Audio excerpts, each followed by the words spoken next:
Hello, welcome to the Matchbook Horse Racing Podcast, where we are now focusing on the 240th running of the Investec Derby. And we now know that there are going to be 13. At one stage, 15 were in, a couple have come out. One of the Ed O'Brien horses doesn't go, so he's now only got 41 in there, and 40 of those Sons of Galileo, I jest. And we don't have Roger Varian's horse as well, who looked as though he was going to line up Surfman, but that doesn't happen. So we have 13. And I suppose the three guests that are along with me, Declan Ricks, Sam Turner, and Micheal Deasy, I've gone full names for some reason on this occasion. There have been reactions to the draw because you've got Telecaster, who was supplemented, who's been drawn 2. No Derby winner has ever come out of 2. And so Dragonet, the other supplemented horse, has been drawn widest of all in 13. And the consensus is that that's not ideal. Have they sorted themselves out, Deasy, at the top of the market, first of all? Yeah, Telecaster was a bit of a drifter today. I start with, so Dragonet is there at 4.0, Broome is 6.4, Telecaster is out to 6.8, Anthony Van Dyke is 9.8, Bangkok is 11.5, Japan is 12.5, Mad Moon is 14.5, and Circus Maximus is 25.0. Big prices than the rest. And Deasy, the winner is? Bangkok. Thank you very much. Thanks for joining us on this week's Matchbook Horse Racing Pod. You like him, do you? I do, yeah. I really liked his. I remember seeing him beating Telecaster. I know I didn't take any notes of Telecaster that day, but he won well against Telecaster, Doncaster in March. And again, his follow-up run at Sandown, I thought he was just very good. I thought he was very strong from the front. I don't think he might have given it maybe 75% and won fairly easily. I think, well, I know a lot of these have been training for the race, but he has been aimed. He's been aimed at this race. He only aimed at this race. He's had a nice little break. Sylvester's on him. I think that a few of them there near the top, like Sir Dragonet and Telecaster, were both supplemented. They obviously didn't think they were going to be Derby horses at one stage. Anthony Van Dyke, not sure about him. Broome, again, he's improved this year, but skinny enough price. I landed on Bangkok. I think he'll run a big race at 11.5. Yeah. And on those Australias, Rixie, there's talk of just how well they stay. It's a few years now since Australia won his Derby, the only horse ever to win from stall number 12, incidentally. And is that where that's where he comes out of, isn't it? Bangkok, coming out of stall number 12, looking to win it like his sire out of there. Yeah. But they are, Rixie suggested, they really do stay all day, these horses. We've got a couple in there, stall 12 Bangkok and stall 8 Broome. Either of those, are they either of those for you? Yeah, look, I like Broome. Yeah, these kind of Australian horses are, I think it just like him. I remember Aidan saying about Australia, he said he was one of the best horses he's ever had to train, because all he did was sleep, kind of eat and train, and that was it. He had no problems with him. And it looks like he's passed on that kind of easygoing mindset to his progeny. So easygoing last year that, you know, Broome was bloody incredibly stupid and green and just, you know, he didn't know what it was about. Like, you're a racehorse, man. Come on, wake up. And he's just ambling around the place, you know, doing as he pleases. But thankfully, kind of the mind, as Aidan often likes to talk about it, he's got a great mind. We'll trust him on this one when he says it, but he does. He looks sleepy, but his mind has been opening up. And while last year he was doing everything a step slow, he was slow out of the gates. It took him a couple of strides to pick up and all this. This year he's getting better. He's a little bit better out the gates. He's showing more pace. He's racing kind of into the bridle a bit more. And look, he's got the class. And I think once he gets another 2 furlongs here at Epsom, he's going to absolutely eat up that extra 2 furlongs. He's going to love it. You know, I think there is a kind of a school of thought out there that he's slow. I wouldn't say he's slow now. You know, his sectionals aren't bad for a horse that looks like he's crying out for another 2 furlongs. So, yeah, I'm a big fan of Broome. Kind of even Deasy's horse, he looks a bit of an atypical Australian in some ways, because he's a bit more keen. He's a bit more buzzy now. He's more woke up. So he's kind of atypical. I'm a little bit worried about him getting home, that one myself. And I'm a little bit worried about Telecaster getting home. Those two, to me, at this moment, look like they could potentially be roaring lion types, and that they run very well in a derby and then drop back to 10 and then do a lot better. But yeah, look, And if anyone, I wouldn't put anyone off Broom. I'm a big fan, and as we know, blood is thicker than water, and they'll want Donncha to get a Derby under his belt before he retires. I was so hoping then you were going to do an Aidan O'Brien impression when you started quoting him. And actually, from the angle we're looking at you with the glasses and the hair, I think you could. It's always been a lovely horse. Hey Sam, it's not. Before we went on air, it's not as forthright as the one he was doing then, is it? No, and if we could just sellotape a phone to his ear, I think he might just pull it off, mightn't he, Tom? That'd be absolutely perfect. We'll arrange that for the next one, without a doubt. Listen. That is just on that point that Rixie's raised there, right? Of the 6, is it 6 he's got in there now, Aidan? 7, isn't it? Is it 7? Isn't it? Of course it is. Of course it is. And 5 Sons of Galileo. How do we approach these jockey bookings? Are you making much of it, Sam? Is it pretty much as you expected? The Frankie curveballs in there. Does anything tell you that, well, they fancy that one more, or would you not read too much into it? Well, I think it's pretty obvious that Ryan Moore's ridden Broom, I think 3 times in his career, and he couldn't wait to get off it and ride Sir Dragonet. I think that is a major positive for Sir Dragonet, really. Son of Camelot and blessed with a ton of speed. Punted to win a Triumph Hurdle before we saw him at Tipperary, and now he's 3-1 favourite for the best flat race in the world. And it is in some respects understandable why he is, because a lot of people who do the times these days, and there's tons of people who are all over the sectionals and all over the overall times, we're eulogising about this horse and the way that he came home to win that Chester Vase. Fractionally behind Leo de Stream, who won the 5 furlong sprint. I know the John Gosden filly we talked about in the Oaks preview was the best on the card, but don't forget Sir Dragonet was race 4. It did nothing but rain. He covered more ground. He gave him 6 lengths out the stalls. His overall time was exceptional, absolutely top class, and he's come home in a 2 furlong sectional of just over 25 seconds on bad ground. So this horse is blessed with tons of speed. The stall 13 thing, I'm not bonkers on that, if I'm honest, for an inexperienced horse, but he's got a master on his back.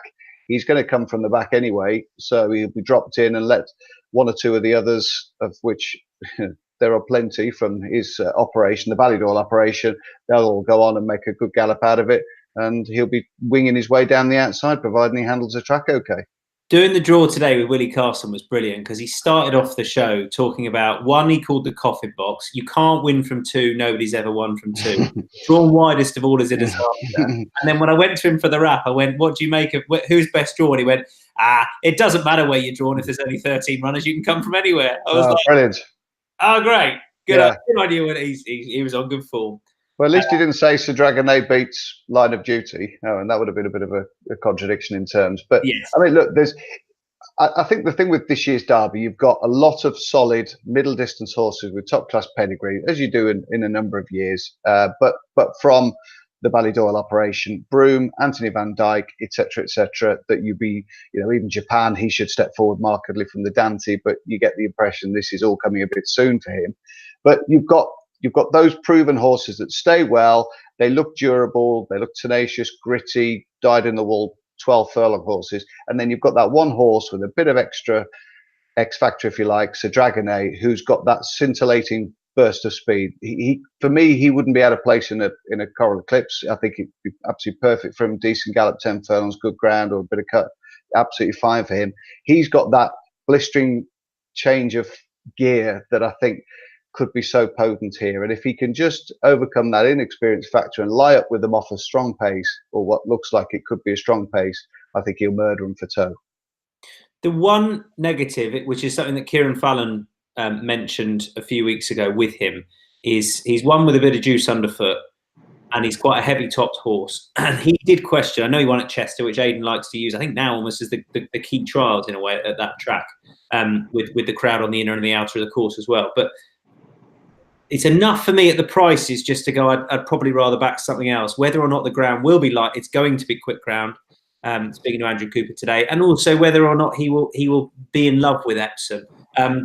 I want to back Circus Maximus just because I quite want to have one of the bigger price horses from Aidan O'Brien's yard, who I think will stay. He's bred to stay on side.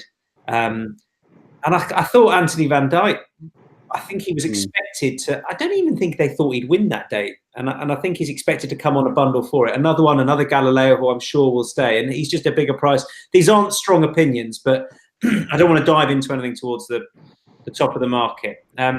Dees, do you want to add anything to that? What price is Circus Maximus, by the way? Did you say? Circus Maximus is 25.0. Of course, I'd be having a bet in an Aidan O'Brien long shot as well. I'm for Norway.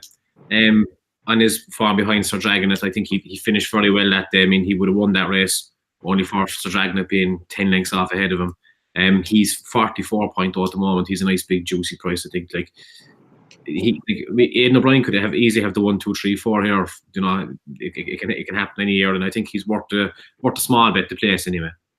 So he's at the winning most stall. 10 horses have come out tend to win the Investec Derby. Jamie Spencer would be fascinating, him riding the winner for Aidan O'Brien. But what do we think is one of the hardest things that I've got to solve coming into this is what's going to go forward. Rixie, what do you think? Because surely one or two of Aidan's, he tends to do it when he runs this many. He will, I don't want to say sacrifice because that's wrong, but you don't see many making all in a Derby. But one or two from his will go forward and potentially some others. So who do you see in the early part of the race leading going into the first turn? Oh, I'd imagine Sovereign is going to be up there. He looks like the pacemaker, doesn't he?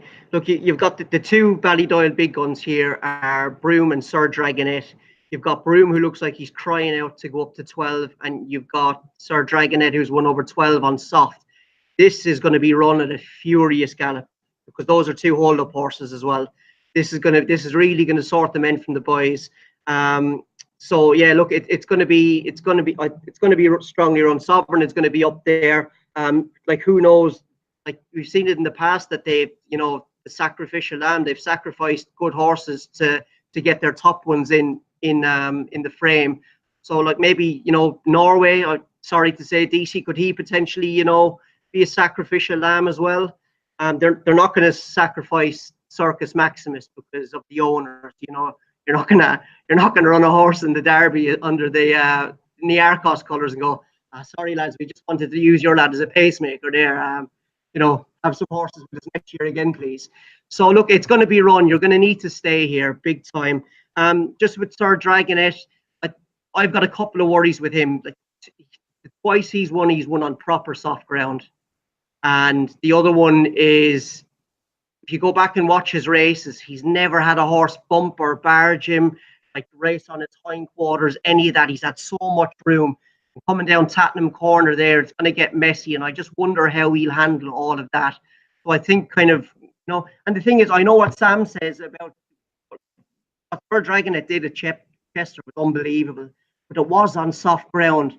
And I always think on horses that look very good on soft ground, it either means two things.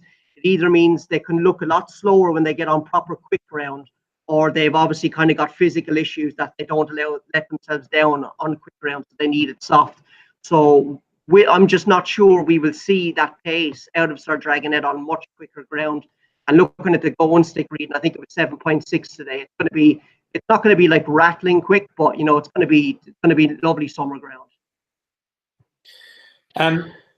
Got Sam, anything else you want to? You can come back on Dragonet. Yeah, the only thing I'd come back on that, he hasn't had the chance to prove himself on decent ground. Yeah. B, I'm sure Ballydor, they've got like a Derby Gallop, haven't they? Which sort of mirrors Tattenham Corner. So I can't believe he hasn't had a spin round there in the last 3.5 weeks or been away and they've tried to replicate that. And the fact that riders decided to ride instead of riding any number of these horses that he's partnered before, surely that is an enormous tip in itself. I mean, he's barely ever been off Anthony Van Dyke, and yet he couldn't wait to throw his leg off that either. So I think those are all major positives really for Sir Dragonet. But look, I could understand why people wouldn't be climbing over themselves to back him at 3-1. To be fair, this is one horse we could really get excited about. Like, he's run to an incredibly high level on just his second ever start. I think he's his dam, is it Sparrow? I can't remember now. She is a full sister, I think, to Galileo and Urban Sea. This lad could be mega if he handles quick ground like he did at Chester. We could be talking about a superstar here, because to get to the level that he has done in 2 starts, it's it's just, he's exciting. He's really exciting. It's with me, it's a price thing. It's too short a price to take on trust that he'll handle the ground. That's the only thing. But I'm a big fan of his. So we're spreading our net far and wide for the Investec Derby, it's fair to say. If there is one horse that's going to go and smash it all up, so dragging it off the back of those 2 runs, it could well be. As far as the dash goes, that's much easier to solve. I've got one which I do quite like here, which is Ebar Gum. Deasy can tell us what price that is. I think he's well drawn. He was unlucky at York. I think this is going to set up perfectly. And the man that was on board for his last success, no disrespect to Richardson whatsoever, who rides the horse really well. But Jamie Gormley, who was on for Ebar Gum's win a few starts ago, is back on board, claiming 3. I think he'll go really well. I quite like it. What price is that, DC, for the Investec Dash? Ebar Gum is 13.5. Will I run through the first 10 there just for quickly there? Hattic is 6.4. Duke of Firenze is 10.5. Copper Knight is 11.5. Mutmere, Ebar Gum, and Dark Shot are all 13.5. Just That Lord is 14.5. Ornate is 16.5. And you have Caspian Prince, State of Claim, Open Wide at 22.0, and Blue de Vega is 26.0. Got one you're going to back in there, DC? I'm going to back 2 of them. I'm going to back Blue de Vega. The last one I said there, 26.0. He came 4th at last year off 96. Absolutely flew home in the final furlong. He was actually in by the rail. He had to move out to get a bit of space. Got home well to take 4th. Drawn 7. He's drawn kind of in the middle. I think that's okay.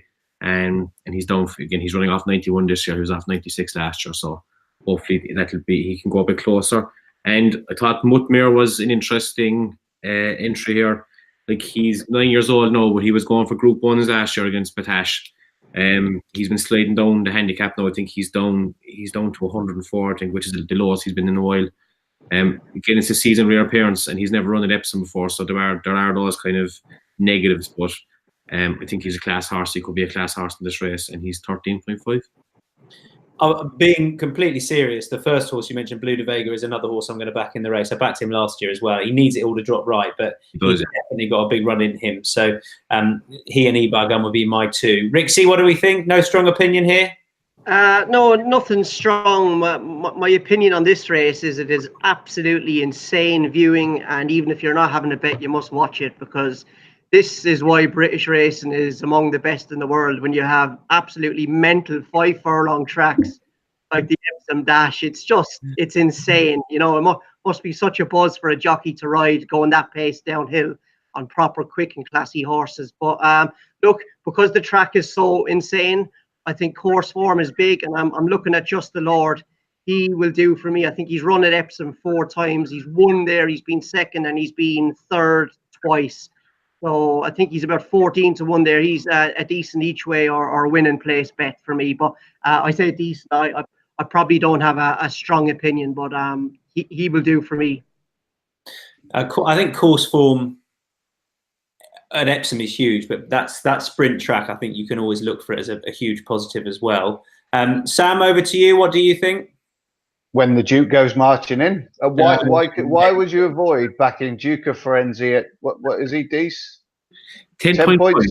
Oh, what a price! Draw you 19. know what you're doing, Turner. He knows what he's doing. This horse is the bane of my season so far. I backed him on his first 3 starts, and then he's won his last couple. I've not been on, and last time I had Dark Shot for a decent amount, who finished 2nd too. You've got the forecast again, haven't you? Dark Shot takes him on again for the 3rd year running.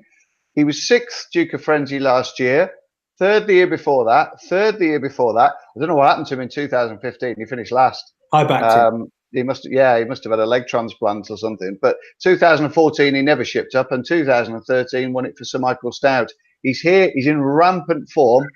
He's just like Rixie after a couple of glasses of free champagne at a Matchbook do. He's absolutely rampant. Big juicy. He's going to trot all over these. He's going to be chasing these juicy fillies all down the Epsom Straight, and he's going to destroy them. There you go. In all seriousness, you want him on the mic? Yeah, definitely.